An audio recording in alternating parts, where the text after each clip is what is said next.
Good evening, race fans. Welcome back once again to the Alliance Sim Racing V8 Supercars. We are back for Season 3, and of course the series proudly presented by Quantum Tint Solutions and AA West Automotive, brought to you tonight, as always, by the team here at Simple Racing Broadcasts. And tonight we bring you all of the high-octane action from the legendary Brands Hatch circuit. This British track is an absolute icon. It's got a mix of sweeping corners, elevation changes, unforgiving turns, and almost no overtaking opportunities. So these drivers will be pushed to the very much limit of their ability in getting these V8 machines around the track and trying to find a way through to pick up some extra points. My name is Jared Cole. It's an absolute pleasure to be joining you in the commentary booth once again, and I am joined by my co-commentators Josh Harris and Dean Biggles-Hopton. Josh, how are you this evening, my friend? Yeah, very well. Thank you, Jared. Super excited to be along. Great to be back after Christmas and New Year, and I hope everyone had a fantastic break. But what an exciting track to come back to. Really V8 territory, no runoff. Like you said, hard passing. Just an exciting place to be, and I'm very, very excited to see how these guys go racing and how they get around a track that's so different to where we were at round one. Yeah, it's a very different track. You know, when you compare it to round one, this is a tight track. It's only a very short one, and we've got 3 races tonight. Absolute sprint fests, 14 laps each time, no reverse grids. It's a very, very different arrangement tonight. The driver's out on track right now getting qualifying done, so we'll know in a very short time who's got the advantage going into race one, but they've got it all to play for once again. Let's take a really quick look at the championship standings after round one, because there's not a lot in it at this stage. Anthony Visma had a fantastic race, both races last week. Didn't actually walk away with the win, but ended up with the most points just through his consistency. Stephen Varga sitting in second with Jason Spriggs in third. Matt Vanderkraan just behind from Angry Birds Racing in fourth, last season's winner. And then Damien Cairns, Gary Buckland, Dane Northdurf, Stephen Tonkin and Trav Hunt all there in the chase as well. Peter Latham not far back, rounding out the top 10. So only one race down. Still plenty more points to go. G'day Rick, g'day Sean, good to have you in the chat while you're away on holidays, and a shame you can't be joining us tonight for the race, but hey, I'm sure you'll be making it up and down the track. We're going to go and check out the qualifying very, very soon, but before we do that, Josh, you were kind enough to actually take us on a bit of a lap earlier on, just to show everyone at home who may not be familiar with this, just what it can look like. So let's take a quick look at that before we go and have a look at the qualifying getting underway.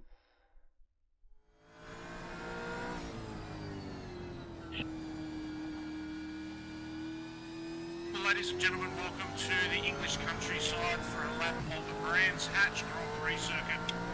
Down the front straight here into a very difficult turn one. Over the bumps, making sure we don't lock any brakes, down to third gear, hard on the throttle on the way through the dip, back to fourth, immediately hard on the brakes into second gear. Really difficult to pull the car up and get it rotated here through the hairpin. Little short burst, third gear, no need to down change into this corner. Make sure we get the apex and run all the way over the exit curbing. Back up to fourth, and then once again, third gear, left-hander, very difficult corner, long corner. Make sure we get the apex and hard on the throttle for a big long straight and an opportunity to take a bit of a breath. We know we're on a good lap if we pick up 6 before the bridge, and at the very bottom of the drop, we're back down to fourth gear, making sure that we get all the way to the apex, run the car all the way to the outside. Up over the top of the curb here, and once again managing oversteer as we come out. Big powerful cars. Up to fifth, and a very tricky blind approach to this right-hander, clipping the inside apex. Back down third gear, second last corner, making sure that we don't make any mistakes now. Another run, another corner with a difficult braking with bumps, and we set the car on the inside. We let it get up over the top of the curb before we're hard on the throttle. Long corner here for the front straight. Back all the way up to sixth gear. And that, ladies and gents, is a lap of Brands Hatch. I hope you enjoyed it, and I hope that you look forward to some really good racing tonight. cracking lap there from our very own Josh Harris, and making his way around in that Gen 3 supercar. Making it look easy there, Josh. Honestly, you should be up there with these guys. See how you go, mate. Look, I don't know about easy, but a lot of fun. Lots and lots of undulation on this track, which makes it very exciting to drive. Big, heavy cars, hard to get around. It's going to be very interesting to see how all the ladies and gents go tonight, navigating such a different track to what they may have done in the past. Yeah, plenty going on. Biggles, I believe you've joined us now, mate. How are you this evening? Absolutely stoked and excited to be a part of the Alliance Sim Racing again here. And of course, in a classic track like Brands Hatch, a bit of a roller coaster ride up here in the United Kingdom. And certainly it will be good of these gladiators, my friend, back behind some mighty machines for another season. Stoked, mate. Absolutely stoked. We see Scott Rankin out on his second qualifying lap right now, having a real flying lap there, but unfortunately pushing it just a little bit too hard off into the gravel trap. Most of the time's in, and not surprising to see some of the names up the top so far. Matt Vanderkraan, of course, always pushing the limits of these cars. Visma up there as well. Dean Logsdale putting in a fantastic lap, as well as Chad Vigar. So a few different names in amongst the mix who've really got their heads around Brands Hatch. I don't know about you guys, but I don't really know what to expect from this one after seeing a couple of very, very fast drivers in last night's broadcast who ended up getting taken out just through no fault of their own and through a couple of moves that went wrong. It just could play out any way around Brands, couldn't it? Definitely, I think that what we're going to see is lots of garbage on the track. There will be people who run wide. And the other thing that I'm expecting is mistakes over the undulation. These cars are always hard to control when the track goes up and down. Lots and lots of places on this track where you get suspension weighted and unweighted, and not only is it going to be spectacular for the drivers, but it's going to be spectacular for our viewers as well. We've seen some sneak peeks at some camera shots that really show just how much work the suspension in these cars do. Yeah, and make no mistake, if you're not familiar with Brands Hatch, coming out of turn one, look out for the fireworks, the spark show that we get out of turn one around Brands is something else in a Gen 3 supercar. I've seen it a couple of times already here in qualifying with just single cars going around. I have no idea what it's going to do with a whole pack of them getting down through that dip, and it's going to look absolutely fantastic. So do make sure you've got the resolution turned up, and while you're there, make sure you do subscribe to the channel down below. Hit that little bell icon, get your notifications through when we're ready to go live, as we watch Todd Martin just coming around to finish off his lap there. Now Scott Rankin's out and about as well, though certainly not doesn't look like he's proceeding through the lap much at all. And I think Todd Martin's done with his qualifying run. Probably not the result he was hoping for, but anything can happen in racing, we know that, as we wait for just the last couple seconds to count down here in the qualifying session, ready for race one. The results coming through. We'll be ready to share the grid in just a second as we wait on the official results. Here we go. Matt Vanderkraan and Anthony Visma up front. Dean Logsdale and Chad Vigar behind. Then Damien Cairns and Trav Hunt on row 3. Damon Fisher and Gary Buckland behind them. Andrew Hoffman and Jason Spriggs hang on to row number 5 and rounding out the top 10 there. We take a look further back. Scott Rankin and Jeff Thomas just outside the 10. And we see James Hardy and Jim Caperonis behind them. Jamie McKnight and Michael Schroeder a little further back ahead of Daniel Sheriffs and Steve Tonkin. Peter Baxter and Troy Sipple, a bit of work to do there. Stephen Varga back in 22nd. Not his favourite track, clearly, gents, as we've usually seen him up the front somewhere alongside Mario Rail for the start of race 1 here tonight. Scott Perrins and Dane Nothdurft in 23rd and 24th. Then, of course, we have Nick Heusler and Peter Sattler. Joseph Granshaw and Reg James ahead of Todd Martin and John Van Ree. Michael Hayes and Rob Baxter further back into the 30s. Dave Baldock and Anita Buckland ahead of Tim Nicol and Nathan Allen, who are actually our safety car drivers for the evening, so unsurprisingly won't be gridding up alongside the rest of the races. Gents, I don't know about you, but that's a pretty full field for what is a very, very tight track. You're absolutely right. I'm going to go out on a limb. I think that the guys are going to do better than round one, and we will see the cars get off the line this week without many accidents or incidents. But I'm going to make a prediction that turn one, someone is going to make a mistake on the bumps. There will be a lock brake, and I'll be surprised if there's not a safety car. But I'd nearly put my house on the fact that there will be people in the sand on the outside of turn one, lap one. It's going to be messy, no doubt about it. There's a lot to come here as we wait on the last of these cars to get gridded up. Just keep an eye as they do take starters orders in just a moment's time. Have a look at the back end of these cars squat as they load up all of the revs and all of the clutch against that front wheel line locker. It's something else. If you've not seen it before, do make sure you pay close attention. These things squat right down, and controlling the wheel spin is critical for a good start here.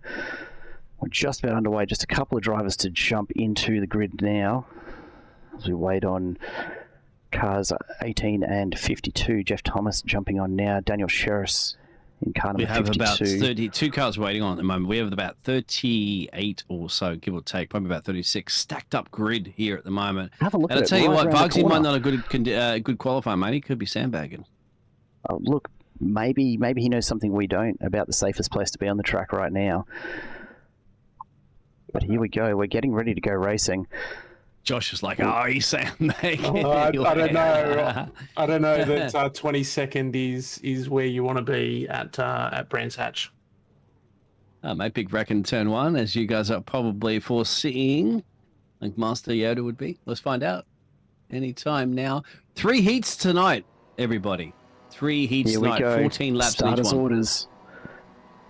We are ready, set, and we are away. Green light. The car's off the line cleanly. Lots of wheel spin in the back as we see the Angry Birds cars moving up through the fray. And we are going straight into turn one, 3 wide. Look at this. Immediately collisions. The SCR cars getting caught up there with some of the JWM Motorsports entries. And we've got cars off the track all over the place. It's Van der Kran. Somehow, It's Van der Kran. Van der Kran's gone around Into in the all kitty of that. litter. And that car's missing its rear spoiler. That's going to cause all sorts of issues. We'll keep an eye on the word from race control. What a start. Somehow, in amongst all of that, Dean Logsdale and Trav Hunt find themselves out in front, ahead of Chad Vigard and Damien Cairns. Anthony Weisman's made it through. Stephen Varga, we said he started 22nd, straight away up to 13th. What a fantastic start for him. Called that one, Josh didn't I, Harris. Josh? How did that feel for a driver sitting on the sidelines to watch all of that happen? It felt predictable, to be honest. These guys, bit of red mist, first race of the night. Very easy to make a mistake, and sure enough, it came true. So they'll get back into it. They'll settle down, put their head down, and just see what they can recover. It's a quick, short race tonight, all sprint races. So this is just about damage minimisation now, and see where they can get to in this race, ready for the next one. Still a little way to go yet before the white flag flies. It's only lap 2, and already the order just completely changed on us there. Have a look at the amount of gravel into turn 1 there now. Just absolutely covering the track. These guys are going to have to adjust how they drive purely to get traction. The debris is absolutely everywhere. Car 50 given a drive-through, misuse of race comms there, so race control issuing that penalty. I'm not sure what's happened to bring that on, but that is car number 50, Lucas Burt, with a drive-through very, very early. And Matty's in as well too from that early Kittelitter incident that had involved. There's other cars, Scott Perrins there, Nick Heiser, and I believe as well too Andrew Hoffman also involved in early incidents here. For the first race of the season here, well actually the first race broadcasted here on the Alliance Sim Racing Network, and here it is, Dean in the lead. I'll tell you what, when you got Dean in the lead, look out there. You're Travis always happy, hunting aren't you, down. mate? You're Travis always hunting happy them to see down in Dean out there. P2, and then Chad Vigar. Usual names, usual suspects. Starting it off in a new season, and I believe all 3 Fords are up front there, mate, but don't worry about it. Fords break up and blow up, so keep an eye out then for Damien Cairns there, and Anthony and Gary Buckland. Yeah, not far off the back either. A lot of debris still all the way around the track. You can see it flicking up just about every corner coated at the moment. We'll go back and we'll have a look at this incident that did get us started for the night in just a moment. We'll take a look. Scott Perrins looks like he's the first one who actually copped it here. Spun around. That's car number 15 taking him around. So that was... Stay still. He does.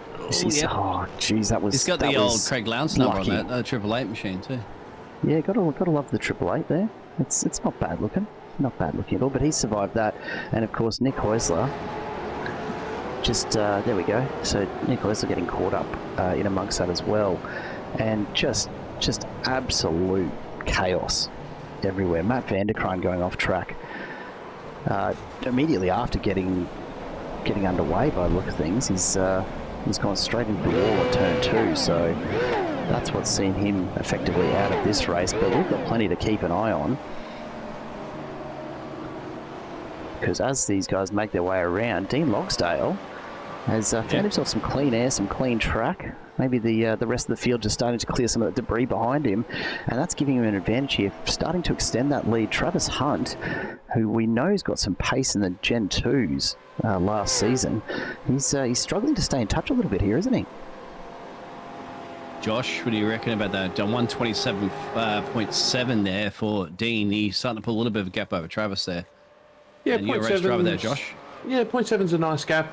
I wouldn't be surprised if Travis is just going to settle back for a few laps and make sure that he doesn't burn the tyres off the car too soon, and look to just manage that gap and maybe make a move in a couple of laps' time. The other one to watch here, of course, Anthony Weismer in P5, getting just caught up a little bit with his teammate Damien Cairns, but we know he's got some pace from round 1. So let's see what he can do with this. Didn't take out either of the wins in the 2 races last round, but if he can continue to place well, it's going to mean some good points for him in the championship. And he's got some good team support there to just drag him around the track a little bit, maybe give him a little bit of a buffer as and when he needs it. Let's take a look a little further back in the field, though. Plenty of battles going on.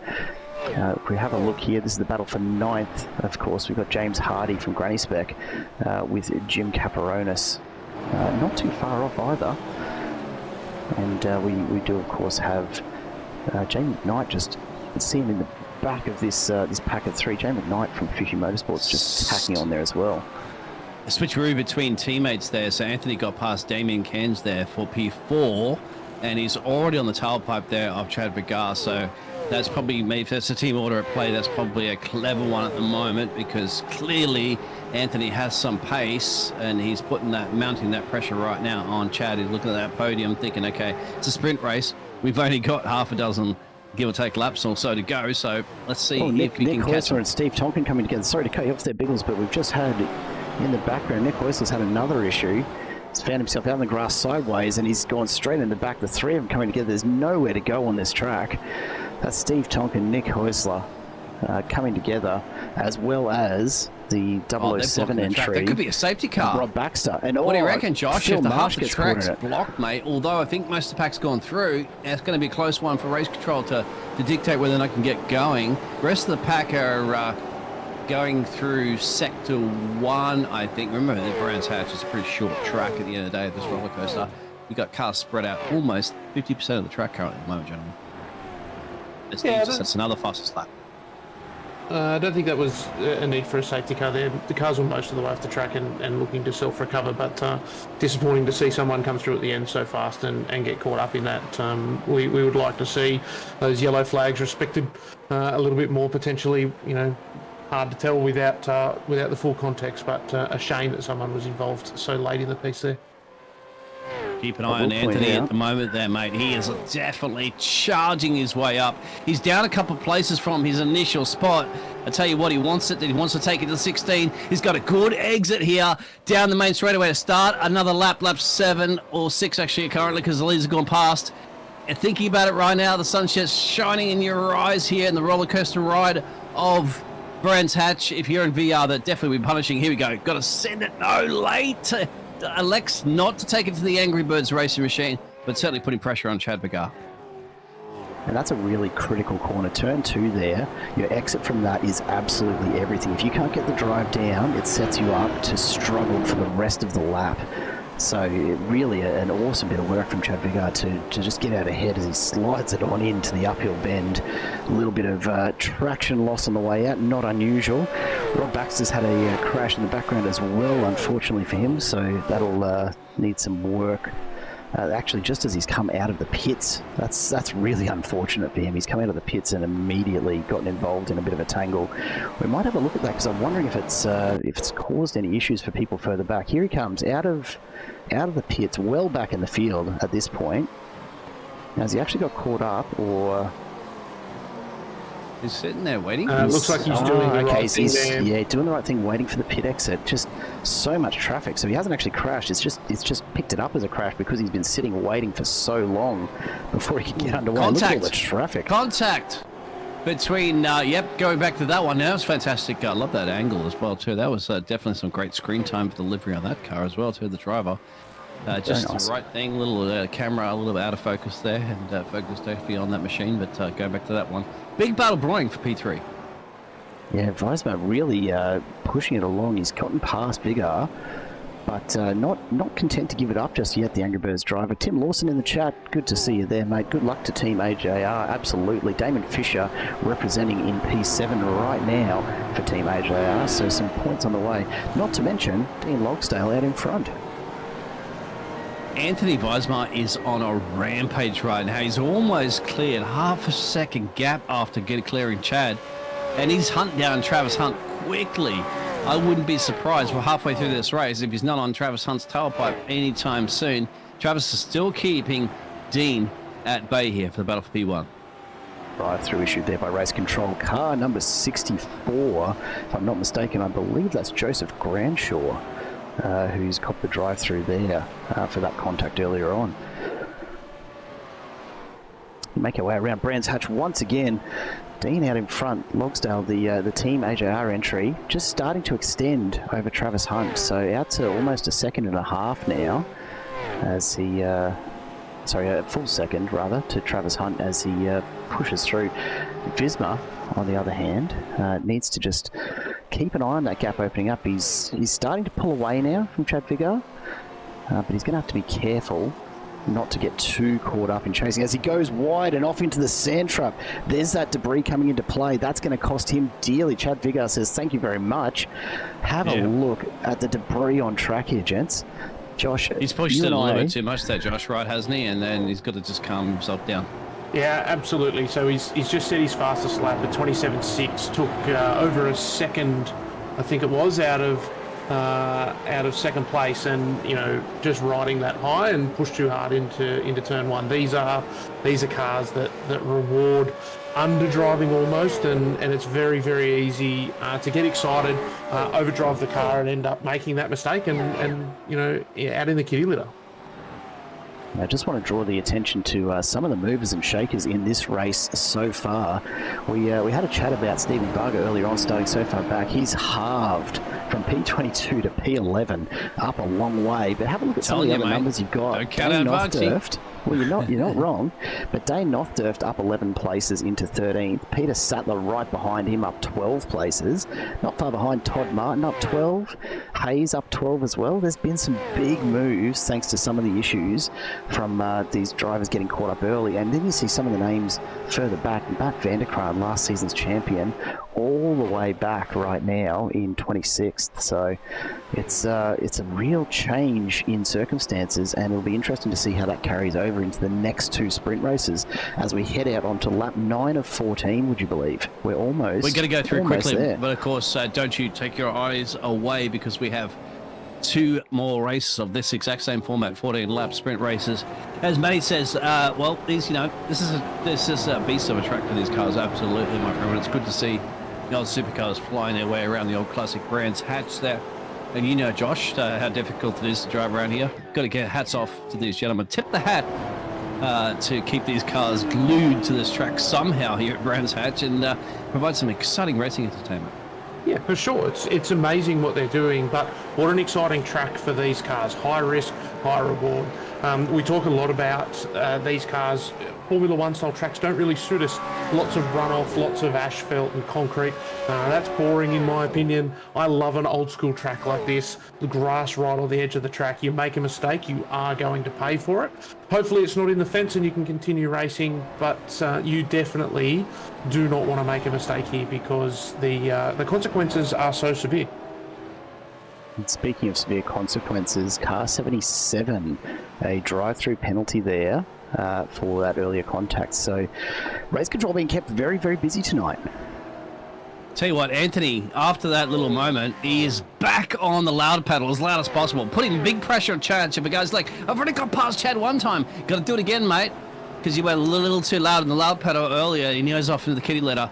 He is one that I would like to see, and he knows it. I want to see this battle resume a little bit later on because I reckon he can bring it to Dean and Travis up the road there. Certainly Chad Vergar's holding on tight here, but I think one of the quickest drivers on this track so far is definitely the man to look at, and that's Anthony Vismar. Just a correction from race control. Apologies, it wasn't car 77, car 7, Rob Baxter, the black flag there.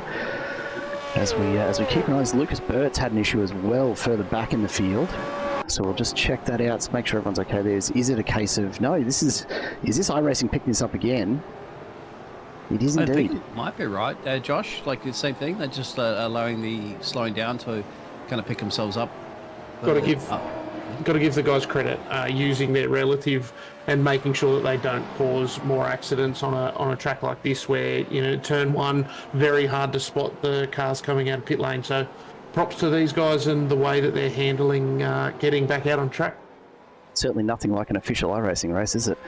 Absolutely not. Now we're keeping an eye on this battle very closely for P3, and we'll check in just a moment with Dean Logsdale out in front as well. He's going to go for a run here, mate. He's definitely going to. He's going to put his nose in, and he's going to be the last of the late breakers. He won't get it here, but the thing is, he's got to keep mounting that pressure there. You've got to fill the car's mirrors just full of your number 6 machine at this point, and he's going to hope that the Ford's going to blow up at the road there, but there's not enough time for the Fords to blow up with only 3 laps to go. Yeah, loud pedal again there. Anthony struggling, and that might compromise quite a bit of time at the moment there, right, Josh? Yeah, like I said a couple of laps ago, so easy in these come cars. Think of it, guys. We have to go over to Travie, because Travie's now right in the back of Dean. Dean might have made a mistake here. And Travis right now will pounce on that any day of the week. Number 32 machine getting close now to race leader, who had built that gap up over a dozen laps almost right now. Travis says, okay, make one mistake, my friend. I'm going to pounce on you. He's looking to do that. Yeah, Dean's last lap over a second slower than his best, so definitely something's happened. Exciting way to finish this race. Time to make this car as wide as possible. It's really easy to defend in these cars, so it's exciting to see what Dean's going to be able to do here, and hopefully he can put on a really good show and make Travis work really hard to get this position. Now, ordinarily, turn one of the very few passing opportunities here at Brands Hatch, and we see T. Logsdale going very defensive here. I don't know if you guys caught it as Weissman looked to make the pass earlier. The inside of turn one, just as he hit that ripple strip, is still absolutely coated in kitty litter. I reckon that's going to play a big part if they're not careful in potentially wiping out a couple of cars, making that passing move try to happen, because there's just no grip there like they'd expect ordinarily. Look, I'll go on record and say that maybe it's my skill level more than anything, but I think that in these cars, the bumps into turn one nearly takes that passing opportunity away from you. However, utilising turn one to set yourself up for a pass into turn two is absolutely possible in these cars. Take the time through turn one, get a really good turn and drive, attack into turn two. Now have a look at Logsdale putting the foot down and just extending again over Trav Hunt. Hunt's actually having to do a lot of work just to hang on the back here, so it looks like just that one bad lap has brought Travis Hunt back in touch with the leader, but Logsdale has said, no thanks, minor blip, I'm back out in front and I am feeling confident. That car just behaving beautifully for him. Maybe Dean will be schooling Travie and everybody else there how to drive a supercar around Brands Hatch there. There you go. I was going to bring the Dean references to it. Dean, don't you worry about it. I'm allowed to do it, mate, up here in the commentary box. They're going to get those boxing gloves off. That'll be the key, isn't it? I'm going to go door banging, but there won't be, because at the moment, Dean's managed to just build that gap back up again. But you can easily see how much you can lose that just in one corner and one lap. But now, unfortunately, gentlemen, it's a penultimate lap for Travis. He hasn't got that much time left.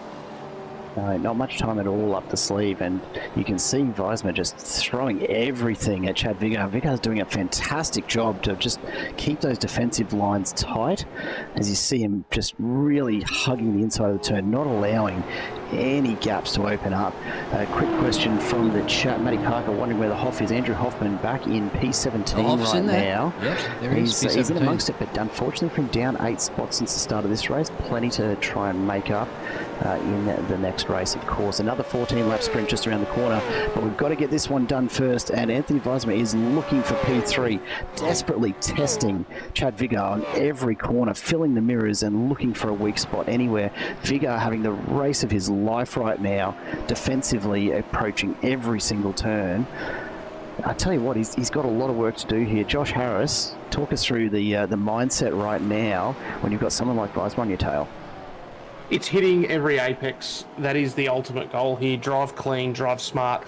Very, very easy at this point of the night to make a mistake. That's the last lap. You're starting to think about all the things that could possibly go wrong. So it's important just to clear your mind a little bit and hit every apex. These cars are hard to pass in. So it's if it was me, I would prefer to be the car in front and just making sure that I'm getting to my apexes and getting drive off the corners. There's the white flag. We're on to the last lap. Weismer has another look up the inside of turn 1, but nothing doing there. He's going to run out of opportunities to pass here very soon, so he's got to put the pressure on and hope for a mistake from Vigar. He's got to send, maybe, yeah. There could be a little bit there. But, of course, we are on the last lap of the race. The drivers are making their way to the second. Bit of a touch. Yep. He's just giving there it is. A nudge there. Bit of door banging, gentlemen. He says, all right, I'm here. Chad Vigar says, I know. He's spun him. He's put him around. He's turned. Chad Vigar goes around. I was just about to say that the delicate thing in this situation is making sure that you don't turn the car in front.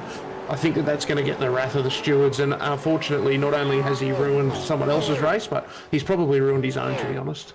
Yeah, it's unfortunate there's got to be a penalty coming for that, you'd have to think. Clearly one of the quickest drivers on the track there, but maybe a little bit delayed, double short on that overtake manoeuvre there. Stewards will look at it. As you mentioned, I completely agree with you on that, Josh.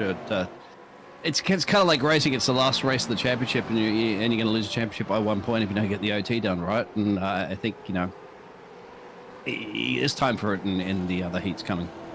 Yeah, I was just about to give Visma a big pat on the back for the way that he had tucked in behind someone for so long and not made any mistakes and not touched him. And unfortunately, I didn't quite get the opportunity to put the commentator's curse on him. He did it all to himself.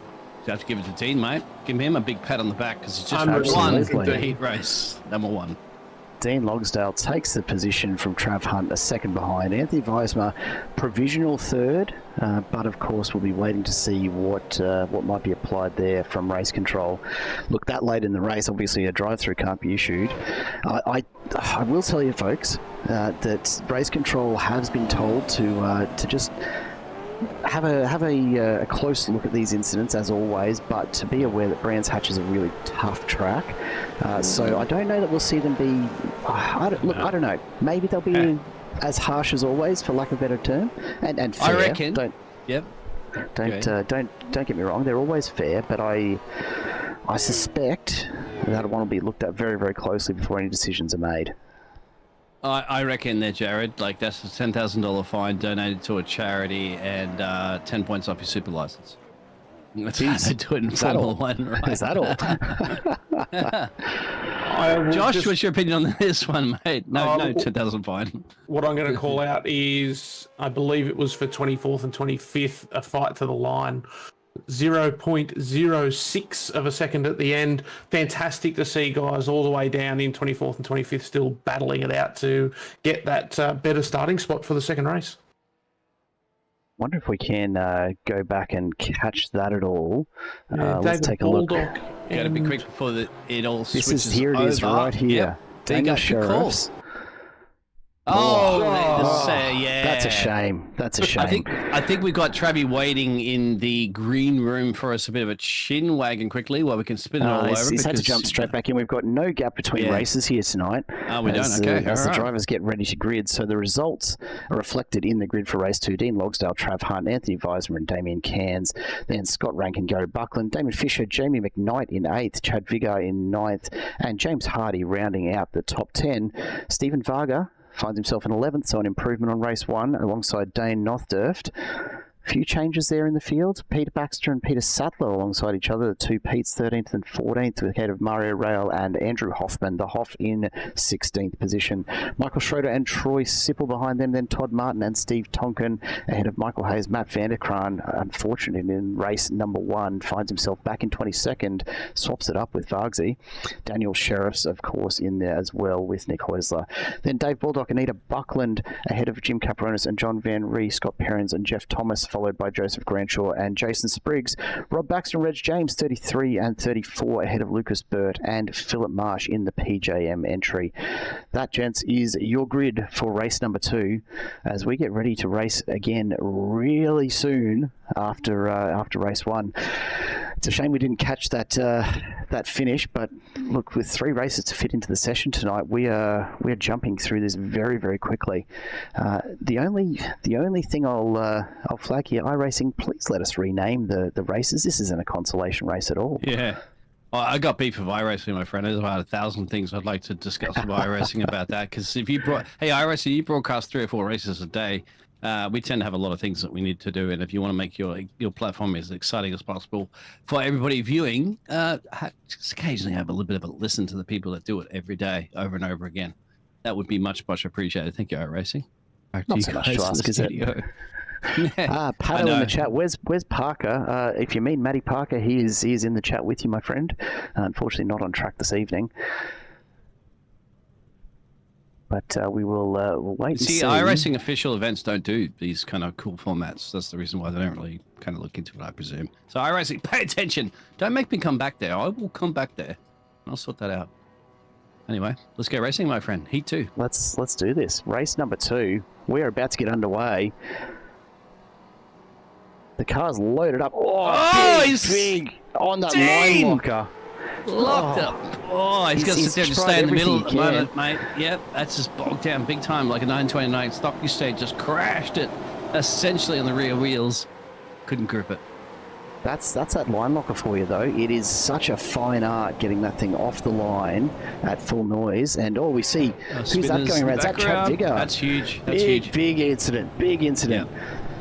Huge number of cars are staying still, but they have to navigate their way around there, right? What do you think about all this one there, Chad? Like, it's well, shenanigans, race 2. Shenanigans is the word. Everyone seems to have got it sorted out, though, believe it or not. I don't see anyone sitting still. Unfortunately for Chad Viggar, the big loser out of that, he is all the way at the back of the field as a result of that. So a fantastic first race, a lot to make up. Anthony Weismer finds himself up in P1 at the start of this second race for the evening. One of the, I guess, nuances of iRacing with Anthony Weismer's mistake at the end of race 1, even if a time penalty is handed out, the gridding happened so fast that he got to start this race from P3, and of course that meant that he could get on with it and avoid all of the carnage and get straight out the front, and we'll see whether he has the ability to run away with this. He's already pulled out over a second on a standing start, so he's had a fantastic first lap. Huge lap, and look at him open that gap up already, 1.2 seconds. Give him a little bit of clear air, and this is what he can do. 2 seconds, or a second and what, 2/10 faster than second and third behind him. He's going to just look to extend big this. Accident at the back here as well too. Jeff Thomas came into Peter, and they're both still going off in the kitty litter. Well, yeah, mate. That's down the main straightaway as well too. There's a bit of door banging going there as well too. I think there's a bit of beef perhaps of some of these gentlemen after race 1 that we haven't had a chance to capture on the cameras, because of course there's a lot of action to capture. We only have one camera, one producer and director all at once, my friend. Let's see if we can get a bit of a view of that first incident. As we look from the chopper, here it is. So keep your eye on Chad Viggar. The Angry Birds entry just down the middle gets tagged, and that sets off just absolute chaos. Everyone's splitting side to side, rear ends into front ends. Somehow, just nowhere to go for Chad. He could do nothing but sit and wait for the entire field to get as a driver there, Josh. You know that. Look at that. He's straight at the fence there, even more frustrated probably at that point. How does it feel, Josh? You're just like, there's 20 cars passing you in a matter of about 3 seconds. You just, the heat coming in, the fuming. What should be feeling as a race driver? Deflating would be the word that I would use there. There's nothing that you can do. It's the sign of a good race driver that you can just sit there and watch the field go past and wait for the appropriate opportunity to not turn around and not do some, iRacing official stuff and just turn around in front of a bunch of people and ruin other races. What a huge mess that was, though. And to have, really, as we looked at it, the biggest damage done, I reckon, was probably to the track in terms of the amount of debris these drivers are now going to have to deal with going through turn 2. Wow. Because all in all, everyone actually got away with that pretty easily. I love it. Jared's concerned more about the track than the racing drivers inside the cars. Honestly, that's right, Jared. It's okay. You don't have to pay for the. I mean, you have paid for the track. Granted, yes, iRacing makes you pay for it, even if broadcasting. But on top of it, you don't have to take care of it, all right? You don't have to get the rake out. That's true. And straight in the kitty wheel like it's a golf course. It's the top of that one. Travis Hunt putting some pressure right now. Guess who's in the lead? The man that I suspected, right? That was blisteringly quick in race 1, and he is blisteringly quick right now in race 2. But in the lead, Travis Hunt's got to hunt him down. 1:27.4. I think one of the quickest times we've seen all night long here for the number 6 machine in the lead. Have a look at this battle here for second, though. Heating up. Anthony Weismer really putting the gap in, but Trav Hunt, Damien Cairns, Scott Rankin, he's got Gary Buckland, Dean Logsdale, and Damon Fisher all waiting in the wings to pick up a few easy spots if this all goes wrong. So Travis Hunt's going to want to open up a bit of gap behind him as well, just for a chance to breathe easy, even. And Jared, if we an Eagles song, go ahead, Josh. Jared, if we can go back to P18, Matt Vanderkraan, you'll see hasn't had the opportunity to move forward, has a pretty banged up looking car. So unfortunately, it looks like he was involved in that turn 2 incident, and that damage to the front end is potentially going to take some pace out of his car and mean that he's stuck down the back for a second race in a row and not going to make the moves that we probably expected to see him make. Yeah, certainly that front bar not looking as clean in terms of the lines on that Mustang as we'd usually expect, is it? Absolutely not.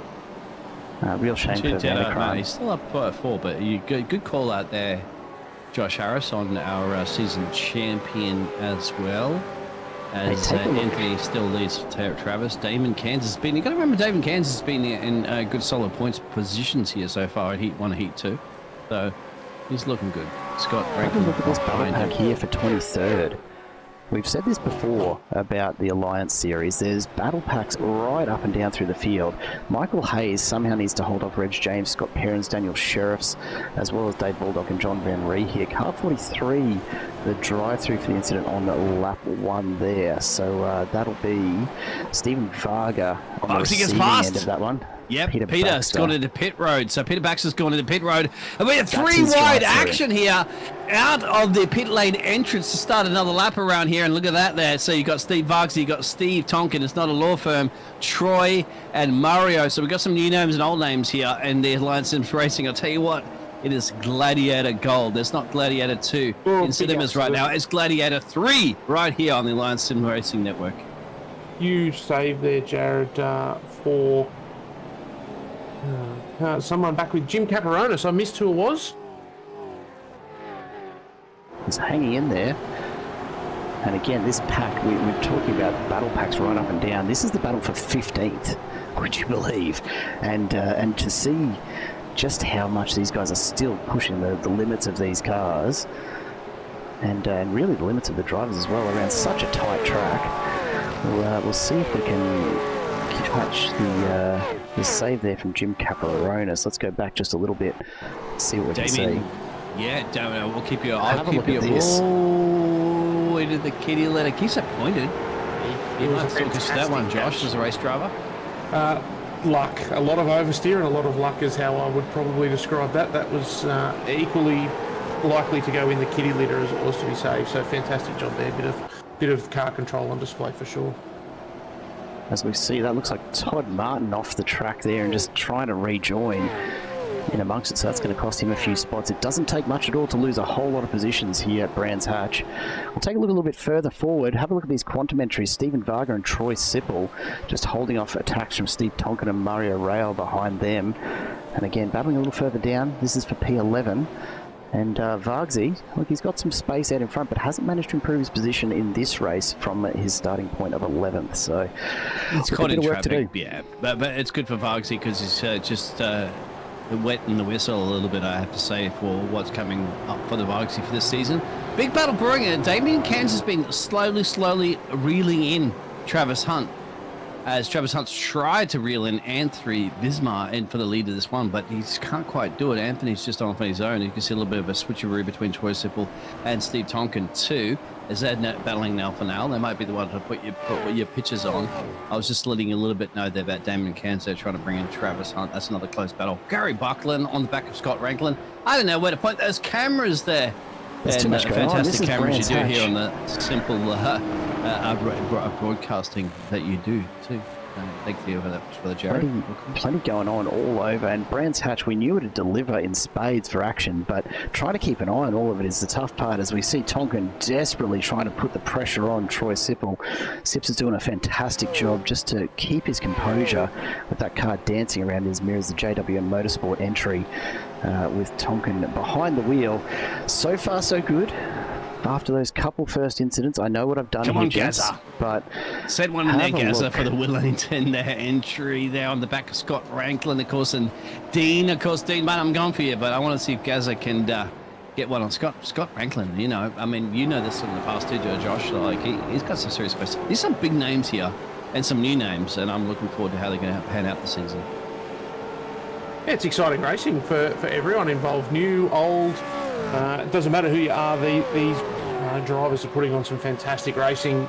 And I'll just make note, Jared, I think it slipped through to the keeper there, but just to rub salt into the wound, Chad Vigor in car 016 got the drive-through for some early contact, so that has put him all the way down to 34. He's trying to blame it on the Brisbane heat, mate, and the Big Bash. So you can't be like that too soon, mate. We're Queenslanders here. Josh. He slipped through the keeper. It's rough. Have a look at Rankin starting to pull away here, though, and we saw that in qualifying. The little bit we caught, pushing the very edges of the track, but that's going to end up slowing him down. He's giving the opportunity back to Buckland behind him.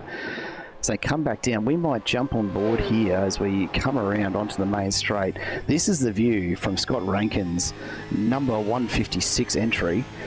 Let's go on a lap of Brands Hatch with him and see just how much he's working that steering wheel as we hit something like 240k an hour down the main straight, across those bumps you mentioned earlier, Josh Harris, and down into the dip.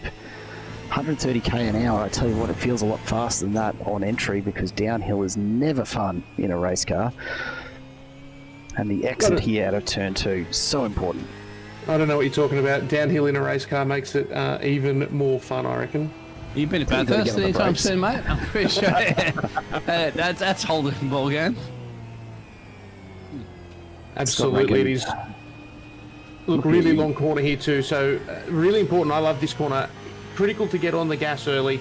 This is your one chance on this lap to have a bit of a breather, think about what you're doing, maybe look at some relatives, understand when you're going to make a pass, because from this point until we get all the way back around to that last corner, absolutely frantic this track. Super fun to drive, but never a break, and so much undulation, and as you can see there, easy for these cars to break into oversteer. So really fun to be on board, and what an exciting track.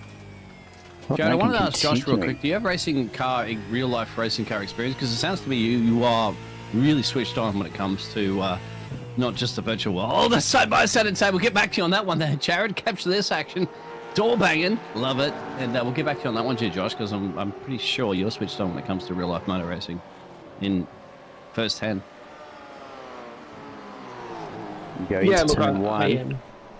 Gary Buckland, sorry to cut you off there again, and we see Scott Rankin out into the kitty litter. He's pushing the very, very edges of this track, locking it up, or is it just the dust from the debris? It's hard to tell at this point. But Gary Buckland and, of course, Dean Logsdale side by side a couple of times there through the lap. Let's keep an eye on this as we go around. because there is the chance for Logsdale to make another passing attempt. We're only on lap 9. Somehow this feels like it's stretching on at the moment, but the racing is just happening right up and down the pack. I'll hand it back to you, Josh Harris. Tell us a little bit about your racing experience, my friend. Yeah, I'm lucky enough to have been involved in a little bit of real life racing. Most of it was in the silly seat, in off-road trophy trucks and things like that. But I did get to experience driving those things a little bit. Lucky enough to have a couple of trophies in the cupboard, and probably one of my crowning achievements is a third place trophy from the Tint Desert Race out in Alice Springs in Australia. So. Oh, wow. Good on you, mate. We had to talk a little bit further about that. Of course, you're tuning in. You will be hearing a lot more about that one. Steve Tonkin, Matt Van der Kraan have a little bit of a switcheroo in the back there. Mario and Andrew Hoffman. That's what you're asking about, where the Hoff is. There he is. Nathan Allen's gone around. Go ahead. We have a safety car. Oh, there we go. We got a little bit more time to ask about what you've done in the past there, Josh Harrison, and to recap on what's happening at the moment. So that big gap at the moment that Anthony had built over Travis, done and dusted. Ain't going to happen anymore. Safety car's going to bunch him up. Yeah, hopefully like round 1 as well. These safety cars, nice, short and sharp. Get out there, bunch the field up, fix whatever it is that needs to be fixed, and get the cars back racing as quickly as they can. Obviously, lap 10 already. Hopefully we get at least a 2-lap sprint to the finish. Who did they just pass on the main straightaway at 1,000,000 miles an hour? They were sitting still. What was a reference that I had for a broadcast earlier? Somebody said they were driving like a German businessman on the Autobahn. That's the first time I heard that. That's an interesting way of putting it. Sorry, I just had to gig myself on that one because a German businessman on the German Autobahn. Wow.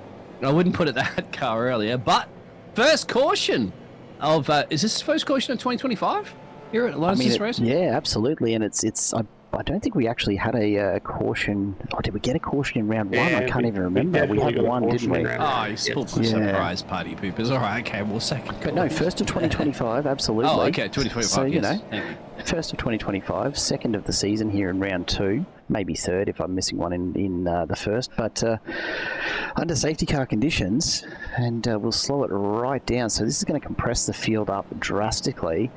Anthony Weismer will be happy to be sitting out in front still, though. He's going to be in control. And round Brands Hatch, really, I don't know that there's anywhere else you'd want to be. It's going to make turn 1 very interesting. We'll keep a close eye on the restart because we know safety cars breed safety cars, gents. How would you be feeling if you were mid-pack for this one?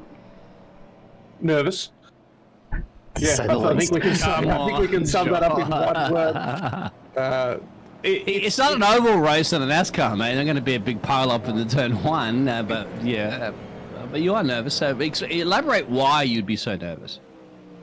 It's just so easy in these cars to make a mistake. So going into turn 1, not only are you trying to watch what's going on behind you so you don't get taken out, but you're really trying to not take out the car in front, to be honest. So it's nerve-wracking to make sure that you get through turn 1 cleanly and you can go back about your race. The safety car has peeled off, though. We are going to go racing, and it'll be good to see how these guys get back about it.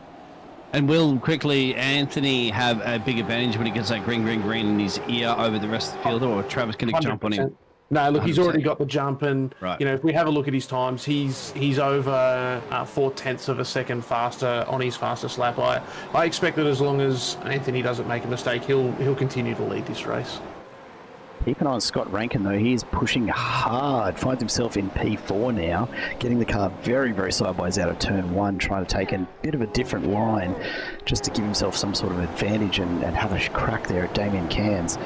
Lap 11, only a few laps to go. Off the back of a safety car, these guys are going to have to be careful not to just push too hard, although not, thankfully, a particularly long safety car period. So I don't know about you, gents, but I think we've got a few more battles yet in this one. Race 2 here tonight at Brands Hatch. I've been around here in shotgun too, many years ago, so it's scary, trust me. And I wasn't even driving.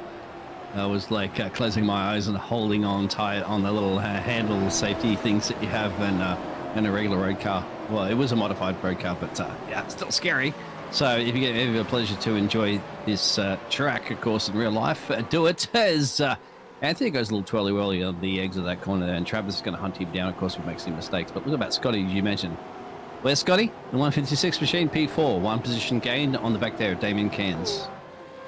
Can I just say, Biggles, if you think it's scary in a road car riding shotgun, try being in Jamie McKnight's position right now, tucked up behind the car in front. He absolutely would not be able to see this track. He's driving off memory and hoping that the car in front doesn't make too much of a mistake, because if the car in front goes wide, he will follow. Good call. Thank you very much. Nothing, That's why you have nothing that in it racing here for experience there, Josh. these four. Jamie McKnight just hanging on to the back. Here he goes up the inside of Hardy. Can he make it stick? Absolutely does. Pushes his way through. Dane Nosturf says, thank you very much. I'll take the gap as well.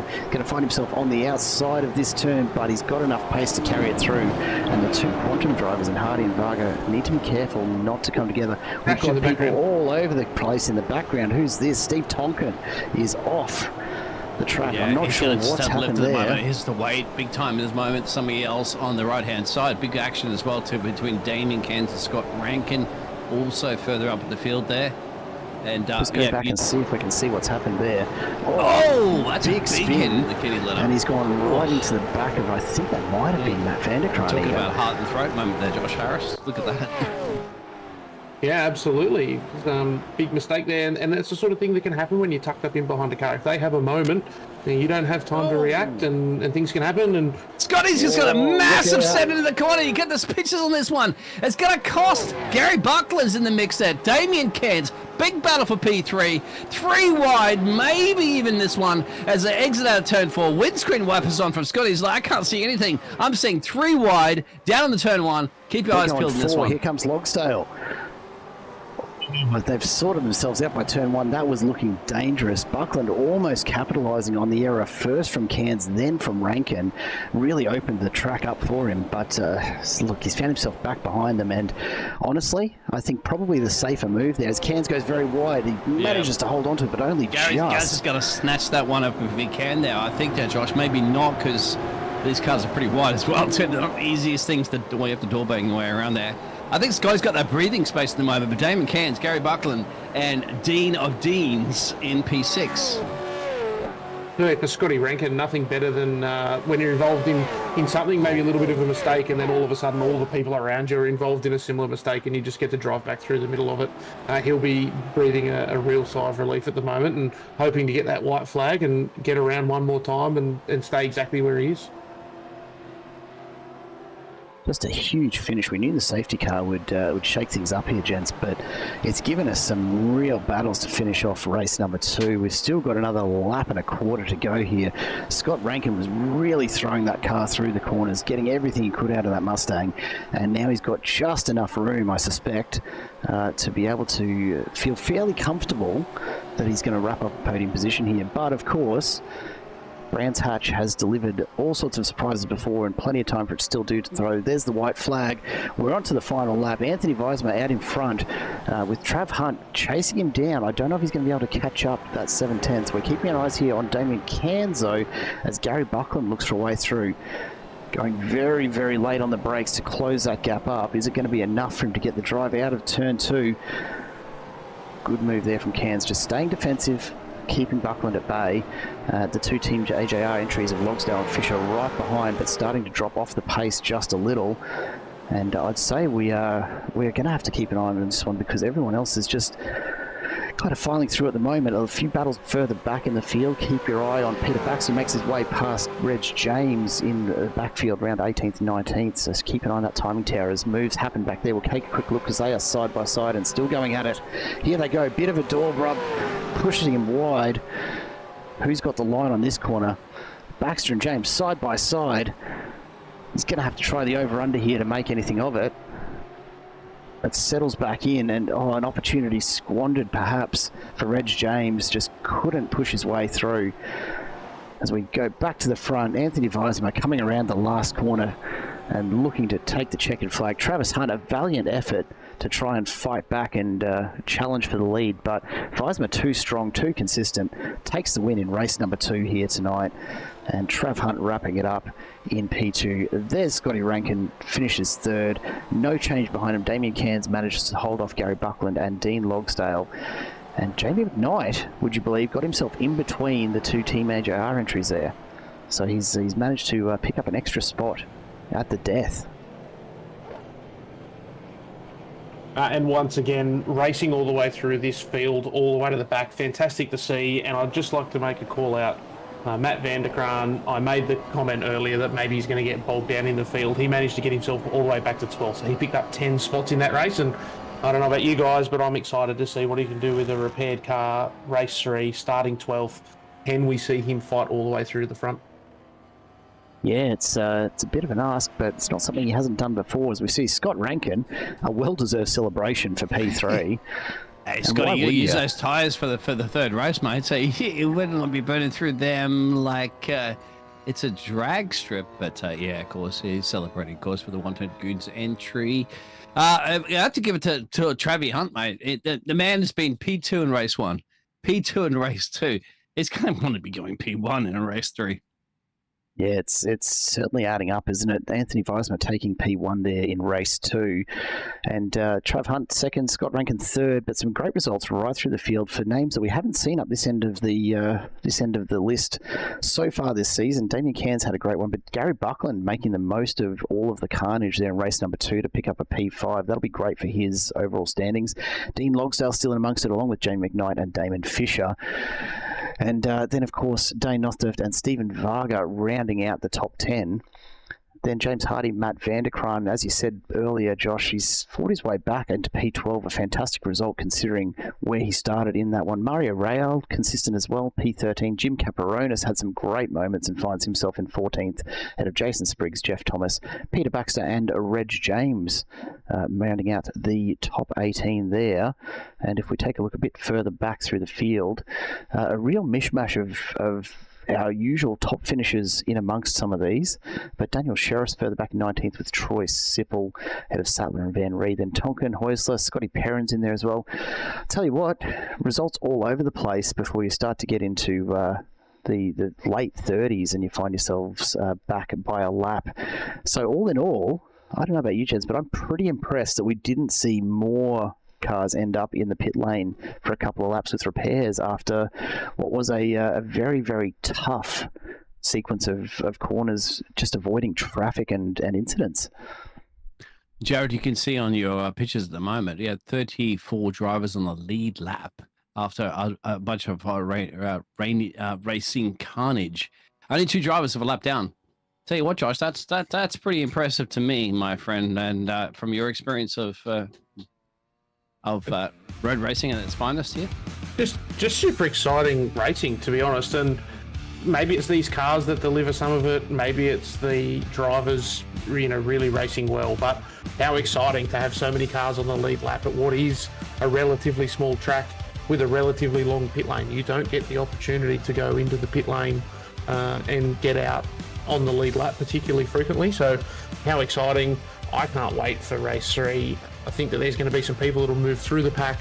I think that there's some people starting up the front that maybe find themselves up there more unusually. I won't say that it wasn't through skill, but maybe they're not normally that far to the front. And I'm just excited to see some really great racing and maybe some slower cars holding up some faster cars. And how does that play out? Do we have any more carnage? Do we end up with cars being pushed off the track, or is it just some really fantastic clean racing? I think it's going to be great. Just a couple more minutes to go before we see the drivers start to grid up for race number 3. Gents, I'm going to take the opportunity. I did promise the Quantum Tint Solutions owner and driver here tonight, Troy Sipple, I did promise an on-air apology for him. And so I think we'll take this moment, Troy, and more particularly to Troy's mum. You might have noticed the intro sequence features the Quantum Racing livery on a Chevrolet Camaro, gents. You might have seen that in our intro sequence.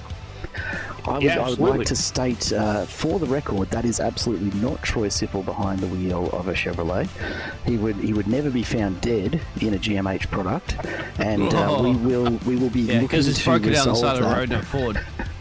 We will be looking to resolve that for next week with a slightly updated sequence for our intro, where finally Troy will be seen, as always, in his much beloved Mustang. So particularly to Troy's mum, who took a real issue with it, from what Troy tells me. I'm sorry, Mrs. Sipple, but we will have it fixed for you, I promise. I love Bit it. of fun. Bit of fun. Josh, we have to make sure we will the lady simple. We will make sure that won't we, Josh? We'll whip Mr. Jared into making sure he gets the job done. Look, I don't think that I'm the right person to comment on this. I absolutely endeavour to upset both sides of the fence in my own V8 racing. I will go on the I'll record. throw a Nissan GTR Skyline in the mix there and just blow you all away. But if we have to stick to V8s, we'll stick to V8s. Look, I will go on the record and claim that I am the sort of lunatic that does race a Chevrolet Camaro with a very famous Ford livery on it. I just like to stir the pot and see what I can make happen. So you don't just blow waiting up, for the phone Josh. You calls just now. yeah. All right. You know my stance on Fords. Jared knows that. For a Oh, fact. you've made it very clear already this season, Biggles. I don't think there's any question at all around. Hey, it's just how look you it up, feel about mate. them. Just see what cars are broken down on the side of the road as we're going to get ready for the next race. I know. I just like a bit of beef. We're going to throw some beef on the barbecue, of course. And hey, in the virtual world, they're not really going to break down like they do in the real world. But we'll see how it's going to work out for the finale race here this evening. That'll be the third sprint race. Same format, gentlemen. 14 laps of big ones around here. But of course, we'll spread the grid around a little bit. Of course, we look to the results from last race to get us the grid here. Anthony Weismar standing out on pole with Trav Hunt on the outside of turn 1, ready to try and make the jump. Scott Rankin right behind in P3 with Damien Cairns. Gary Buckland and Dean Logsdale still in the mix. Jamie McKnight finds himself in 7th, so an awesome opportunity for him. Damien Fisher there with Dane Nothderft and Stephen Varga trying desperately to make his way further up through the 10. James Hardy there, and Matt Vanderkraan, of course, making his way up through the grid as well in that last race. So good result for him for race number 3. Mario Rowell and Jim Caparonis ahead of Jason Spriggs and Jeff Thomas. Then Peter Baxter and Reg James leading out Daniel Sheriffs and Troy Sipple, who round out the top 20. Peter Sattler and John Van Rie ahead of Steve Tonkin and Nick Heusler. Then further back through the field, we have Scott Perrins and Joseph Granshaw ahead of Todd Martin and Michael Hayes. Chad Vigar back in 29th after a very unfortunate race 2 for him. Dave Baldock alongside him in row number 15 by this point. Rob Baxter and Anita Buckland ahead of Andrew Hoffman, the Hoff there in 33rd, with PJM Racing's Philip Marsh in 34th. Michael Schroeder and Lucas Burt rounding out the 36th there. And that is your grid for race number 3 as we get ready to get underway once again. We wait for the starters' orders to come on down. And gentlemen, it's given us everything so far, but still has a little bit more in the tank for tonight. Absolutely. Another 14 laps. We do it all again. I'll make the call again. Turn 1 or turn 2, there will be carnage. It's a lot of cars to get through there. I'm excited to see it. Cannot wait. I'm hoping it's clean, but it seems a little unlikely from what we've seen so far. These guys are going to be pushing very, very hard. They've got their head around the track and the conditions. And we wait for the starters' orders for this, the final race for round number 2, another 14-lap sprint. Here we go. Under starters' orders, the lights come up. As the revs rise, we load up the line locker. And we are away. A big spin from Weismar. That's cost him dearly off the line. That sees him dropping down a few places already, all the way back to 5th. And the same fate has befallen him as it did our pole sitter in the previous race. Finds him all the way back through the field. And here we go down to turn 2. Everyone trying desperately to sort themselves out into the pace line, not get caught on the outside of this racing line. We've seen Joseph Granshaw's had an issue in the background. We'll go back and check on him in just a moment. A big bump there. Dane Nothderf pushed out onto the side. He's going sideways. That's going to cause some issues. Manages to save it, but back into traffic. This is the carnage we were hoping. Oh, more. It's happening everywhere. Cars off the track all over the place. Dane Nothderf, unfortunate to get pushed into that, and I've got to think we're going to be talking a safety car if these guys can't get underway again. We try to sort ourselves out. Gents, what a start to race number 3.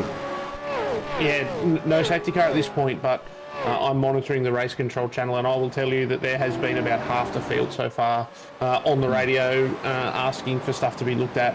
Unfortunate levels of carnage there. Probably a bit of driving that needs to, just some people who need to calm down, and not try and make up all of the positions when there's someone crashing in front of them, but hopefully they can just settle into a rhythm now and get back on with it. And Trav Hunt out in front, can he stay there? It's a long race, or it's certainly a long sprint in these cars, so it's exciting to see what he's going to be able to do. You're a poet and you didn't know it. Trav Hunt in the front. As you said, I was monitoring race control. All I heard was and a few like that. So we go. So back to you, gentlemen, in the studio. I'm sitting down at pit road at the moment. I'm looking forward to the carnage down here in the pit road. Reg James is in. Big moment for Buckland. Gets very, very loose in turn 2 and nearly wipes him out. Weisman makes the most of it and pushes on through. He's back up into 3rd, so thankfully has gotten away with a lot of that. We see a few pit stops happening, people in for repairs. You've got, of course, car number 34 into the pits. I'm down there. here, mate. I know exactly who's down here. Dean's in here, Reg is in here, Scotty's in here. Let me do my job. I'm pit lane here.